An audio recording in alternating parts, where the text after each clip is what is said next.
back with family, killing the kids? Yeah, no, it was a little, a little weird going back to Memphis and seeing things over again. But it was good. It was good. Being with the family, it was good. I feel like it really helped to have that time, I guess, in between the trade and now the rest of the season. Well, you want to get things going here a little bit and get your feet wet with the plays, getting used to as soon as you start getting a little comfortable with the plays and the guys. You go in a break for 5 days and you get away from each other. So now it's a matter of building, a little bit back and understanding, what's in front of us. Is it still fun to play against your brother, or does it get For used sure. to it? Do you get, like, It's even more fun now. Yeah. Like as older you get, the more you cherish it and cherish it. And so, to me, it's you value it more. You understand how hard it is to play against your brother and do it at this stage and for that long. I still want to kick his ass, but that's nothing new. But now I get to enjoy it more. Do you guys ever sit back and think where you guys fit in the brother combinations in basketball, international and NBA basketball history? Really, you really don't. You just enjoy it, and I think the highlight in New York a couple of years ago when we both got the John Wall, the All-Star game, both starting, one for the East, one for the West. It's two different ways of getting to that level, and it was amazing. So nobody can take that away from us. Yeah, it must be pretty special though to feel.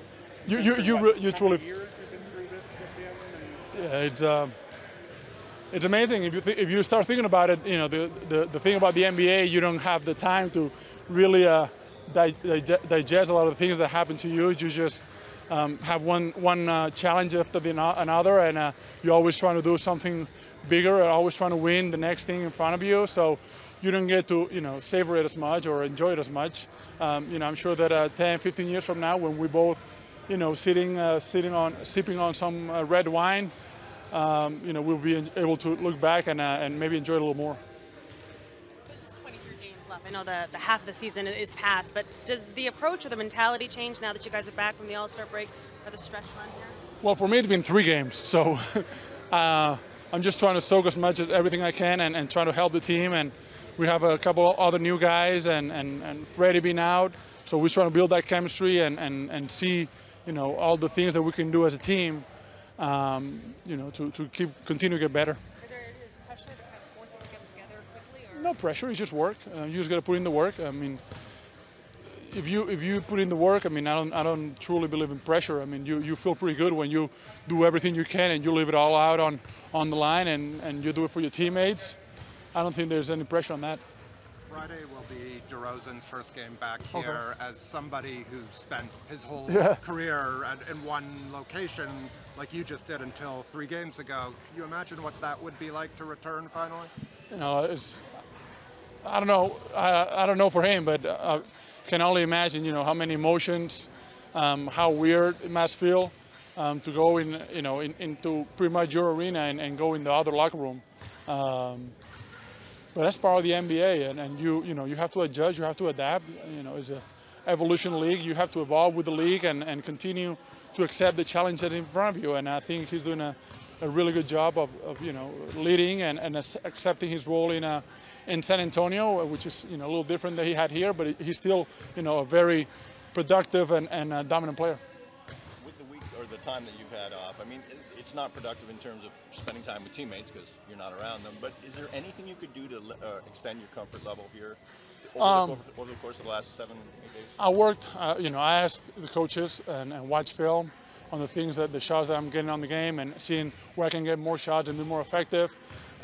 Just watch film, watch the plays, things like that, and just accepting the fact and taking one day at a time, not trying to take a big bite and chew too much. Just one small thing at a time. I went to Miami. We were supposed to go to Haiti, but there were some protests and stuff going on. So I was going with my foundation, but ended up not being able to do that. Ended up in Miami and just chilled, had some meetings, and enjoyed the break. How much can you gain any traction in terms of a comfort level with this team over that long period of time? I know it's in your playbook, whatever. I don't know. I mean, I definitely wasn't gaining any traction during All-Star break, just not being here. But I feel like having 2 days here is going to be amazing. Like I'm like still trying to figure out everyone's names and stuff. So just every day, I feel like I learned so much. Like even after just one practice today, I'm like, all right, I feel a lot more comfortable. I know people's names. I know a lot more plays. I know just even the style, like the style with which you run a practice or whatever. It's just like understanding an organization and a team's culture. Normally, I think it's tough for any team to work a couple key players in 20 games left in the season, 20-something games left in the season. Does it help that, I mean, you and Mark, you're not 20-year-olds, you're not rookies, you've been around for a long time. Does it help kind of make the transition more seamless because of all your experience?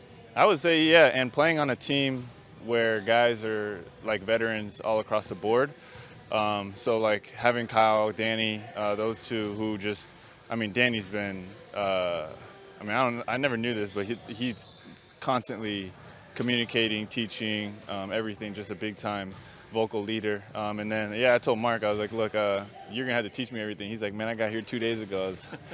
I was like, well, you still have 2 days on me, so just teach me everything you know. And then even with Jody today coming in, like we're all just trying to figure it out. But again, like being on a veteran team makes it a lot more, like everyone's kind of been around. They know what certain terms are, and terms maybe call something different, but at least you know what's going on. Are you the type that you're away from here that you're trying to learn and absorb at the same time, or is it when you're home you kind of separate yourself from all this? I guess it depends. Like in a situation like this, I don't know if it's going to be that simple. Like I'll probably go home and I have an iPad with kind of the plays and I want to watch the last game and things like that. But as I get more comfortable, I try to at least disengage to some degree. But, you know, sometimes you may come back at night and shoot, or you may watch film at night, or you may watch a game that's on. So you're not really always disengaging, but at least like more so later on versus now. You've been with a bunch of different teams, but this is the first time in season, right, that you made the switch? Yeah, it's really weird. Yeah. It's really, really weird, actually. Like, even today I went and picked up, like, I was like, oh, where do I get my gear? And I went and I took Kyle's because I was used to being 7. Yeah. So I grabbed all his gear and I was like, man, these socks are really long. Like, I was like, this is weird. So I actually, like, put it on and I came out, and then I was like, hey, I didn't have my practice jersey. He was like, you should have it on your loop. So I had to go back and realize, like, oh, I'm not 7 anymore. Little things like that, and just like, yeah, learning everybody, everything. Like I need to figure out like where you get the food, where you ice, where you know, all that. So It's not easy. Don't let them know that you won't be happy. yeah, don't publish that. Tell them someone else did it. Yeah. Who's starting on Friday? Joking. Who has a real question? That's a good question. Think about that. Kyle and Kawhi. Pascal's a good. Danny. I don't know who start the other spot yet. Think about that one. Does it help? I mean, you just added 2 big pieces to your team. Did it help not just for them to get caught up, but for you to have a chance to kind of sit down either with the coaches or by yourself and kind of think how they fit in going forward? Yeah, I mean, I think so. I think for me, I'm again looking at versatility. I think has improved some more. I think we can go a little bigger if we want to. We can go a lot bigger, and I think we played Serge and Mark together, and Pascal, right? So that gave us a third thing to do, and I think we may have found something there as well that is advantageous to our team as a whole. So I could see us, you know, being able to play really big, and then at times putting all our little penetrators out there and playing small and fast, which is what I want to be able to do. What was it that stuck out about Pascal with Mark? And I mean, I know obviously the size, but what did you see that you liked that you were allowed? I don't really want to share that with you because I'm not so sure it's a good idea to share that right now. But maybe in a little while we will. What do you like? Go ahead, Doug. When you look at Mark and Powell as brothers in the NBA, where are they? Are they in the stratosphere? As far as brother combinations, Well, I don't know how many brother combinations there are that we're comparing them to, right? Morris and Harvey Grants, the Van Arsdales were awesome. They were just on TV last night, getting I think it was in Indiana, weren't they? At the Indiana-Purdue game. Plumlees, Zellers, Curry's, Rick and Paul Russell. Wait, that's baseball. Anybody know who Rick and Paul Russell are? I know Rick. I don't know Paul. They were both pitchers for the Cubs. Rick Russell, Cubs, baby. Might have played for the Pirates too. But anyway. But for their skills and what they brought to the game at each of their peaks, what do you think? Well, I think they got to be way up there, right? I think internationally they've had at least 2 silver medals, which is amazing. I think 2 silvers and a bronze. They won all those European championships, so internationally they've been unbelievable. I don't know, they're just really good players, right? I think they're fun to watch. They know how to play, when we had to play against them, they were tough, internationally to handle, and they seemed like, God, I remember one time we almost knocked them out of the Euros, right, in Poland. They had played Serbia and lost. It was a pool play, and they had us the next night, and if we'd have beat them, they were out.